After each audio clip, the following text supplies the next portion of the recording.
Price Lord. மீட்பெரும் இரட்சகருமாகிய இயேசு கிறிஸ்துவின் இனிய நாமத்தில் உங்கள் அனைவருக்கும் என் அன்பார்ந்த வாழ்த்துக்கள். இன்றைய வேத வசனம் ஐசாயா புத்தகம் 58ஆம் அதிகாரம் 11ஆம் வசனம்.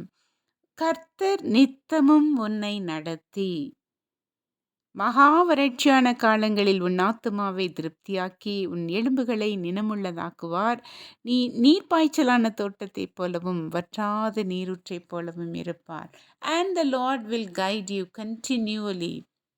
தேவன் நம்மை நித்தமும் நடத்த வேண்டும் என்று சொன்னால் நாம் அவரில் பூரணமாக நம்பிக்கை கொண்டவர்களாக இருக்க வேண்டும். ஆம் அன்பார்ந்தவர்களே, ஒரு வயது குழந்தையை தன் தகப்பன் வானத்தை நோக்கி தூக்கி போட்டு அதை மீண்டுமாக பிடித்து விளையாண்டு கொண்டிருந்தால் அந்த குழந்தை அந்த தகப்பனை பார்த்து சிரித்து கொண்டே இருக்கும். காரணம், அது மீண்டுமாக தன் தகப்பனுடைய கையில் வந்து சேரும் என்ற நம்பிக்கை அந்த குழந்தைக்கு இருக்கிறது.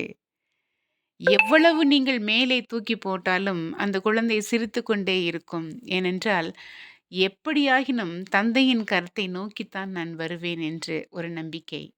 அப்படிப்பட்டதான ஒரு நம்பிக்கையை வைத்து நாம் அவருடைய பாதத்தில் சமர்ப்பித்தோமானால், வாழ்க்கையை அவர் நித்தமும் நடத்தி, தொடர்ச்சியாக நம்மளை நல்வழியில் நடத்தி, நம்மை வற்றாத நீரூற்றைப் போல இருக்க செய்வார்.